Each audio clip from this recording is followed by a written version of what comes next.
film opens in the quaint village of Gokseong, nestled in South Korea, where familiarity reigns and life flows in tranquil simplicity.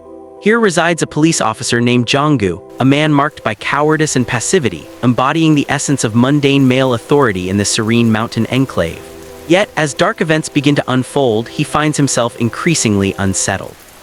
The shocking news of a murder shatters the village's peace, revealing a scene of unimaginable brutality. The victims lay butchered, while the accused appeared in a state of utter disarray. His eyes, a haunting white, and his skin, grotesquely boiled and riddled with rashes, suggested a possession beyond comprehension. Whispers of an old Japanese man known only as Wei-nam began to circulate, a figure seen wandering almost naked, preying upon animals with a predatory hunger, his eyes glowing a sinister red. The villagers, gripped by fear, speculated that he was the architect of the murders. But were these mere rumors? Jong-gu dismissed them, convinced that the evidence pointed to a mushroom that had warped the suspect's mind. Days passed and another murder struck, this time revealing Wei-nam standing ominously, his gaze piercing through the chaos. Terror gripped Jong-gu as nightmares plagued his sleep, visions of Wei-nam pursuing him with malicious intent. In these dreams, a spectral young woman clad in white called out to Wei-nam, branding him a ghost. One fateful morning, jolted from a nightmare, Jong-gu learned of his daughter Hyo-jin's illness. In that moment, an eerie presence enveloped their home, a chilling reminder that they were not alone.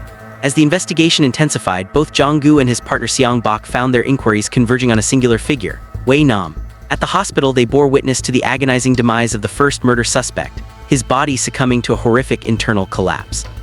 The gravity of their situation dawned upon them. The truth was far more complex than they had anticipated, and time was running out to unravel the sinister web that ensnared them. They also witnessed a woman afflicted with the same skin ailments as the latest victims. The insidious disease, or whatever it was on the move. On that fateful night, Jong-gu discovered his daughter shrieking in her slumber. She was gripped by fear of a man. But who could it be? Was it the same Japanese figure, or was something else tormenting her? As dawn broke, Hyo-jin devoured her food as if she had never tasted sustenance before. The family was engulfed in terror. They began their frantic search for a shaman.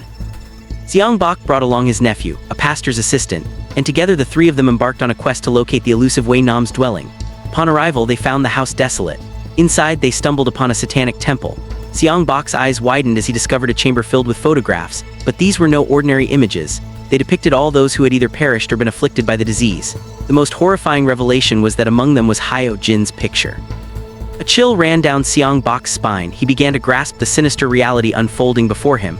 Wei-nam was keeping a watchful eye on his victims. He possessed their belongings, including Hyo-jin's. Just then, Wei-nam's dog lunged at them. Moments later, Wei-nam himself entered the scene. He exuded an air of fearlessness in the face of the police. In fact, it was the officers who trembled before him, leaving his abode with apologies. Seong-bok revealed everything to Jong-gu, unleashing a torrent of truth.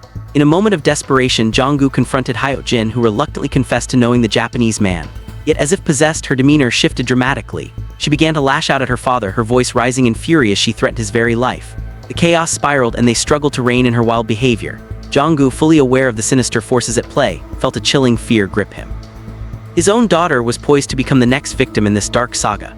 Meanwhile, Jong-gu's mother-in-law sought the wisdom of a shaman named Gwang, who ominously confirmed that a ghost was indeed haunting their family. In a desperate bid for answers, Jong-gu confronted Wei-nam, only to discover that the man had incinerated all evidence of his misdeeds. Tension crackled in the air. Jong-gu's anger towards the Japanese man simmered, yet Wei-nam remained unfazed.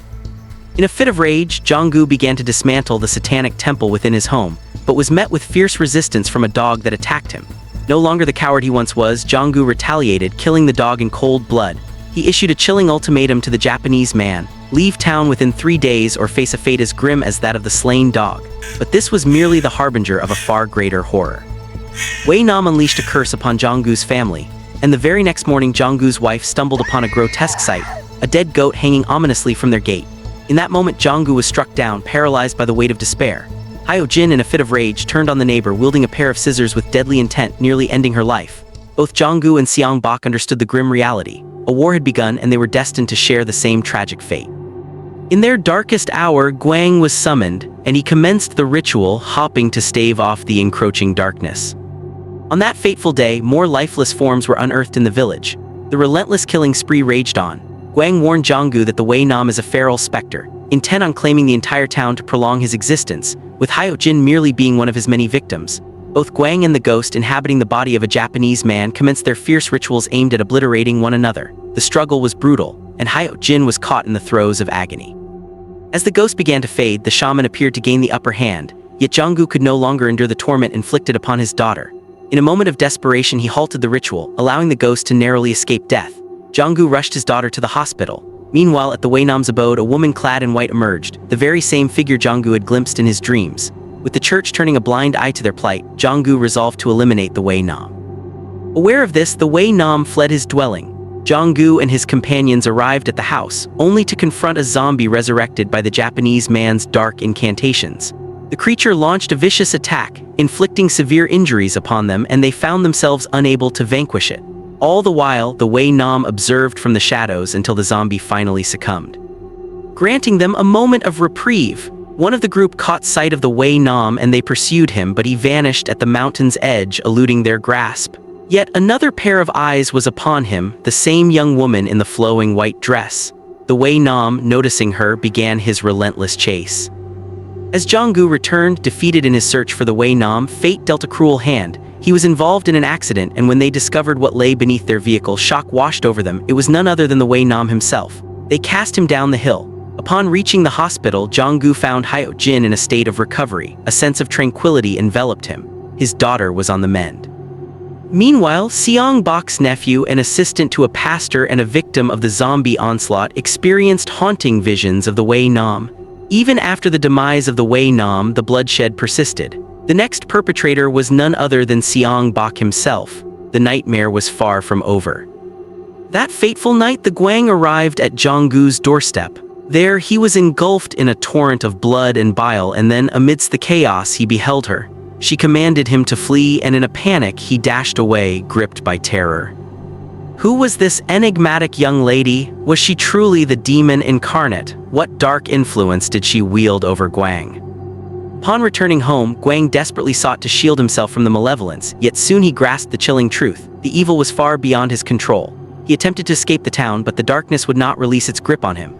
In a moment of desperation, he reached out to Jong-gu, revealing that they had misidentified the true threat. The real specter was the young lady, and Wei Nam was valiantly trying to defend the village from her. Jong-gu returned home only to find Hyo-jin missing. As he searched, he encountered the young lady once more. She persisted in her tale, insisting that Wei Nam was the genuine devil, an entity that could not perish. She informed him that Hyo-jin was safe at home. It became painfully evident that she had transcended humanity, yet her true nature remained an enigma to Jong-gu. Ignoring her ominous warnings, he raced towards the house. Meanwhile, Hyo-jin had returned home, committing the unthinkable by slaying her mother and grandmother. By the time Jong-gu arrived, it was too late. Hyo-jin stood there, a haunting figure, while his wife and mother-in-law lay lifeless. Seong-bak's nephew embarked on a quest to find Wei Nam and discovered him alive, only to witness his true visage. It was the embodiment of evil, and the time for Seong-bak's nephew had come to an end. In the haunting conclusion, we glimpsed the young girl in white, weeping. She is a benevolent spirit, a guardian of the community, tragically misunderstood yet determined to shield it from the demon. Bound to the souls of the possessed, she implores the protagonist, Jong-gu, to trust her and refrain from returning home to save his family. Despite her attempts to ensnare the demon, Jong-gu's skepticism leads to their downfall. Adorned with belongings of the afflicted, her character serves as a metaphor for goodness or a Christ-like figure, as evidenced by her trials of Jong-gu's faith and her allusions to moral dilemmas.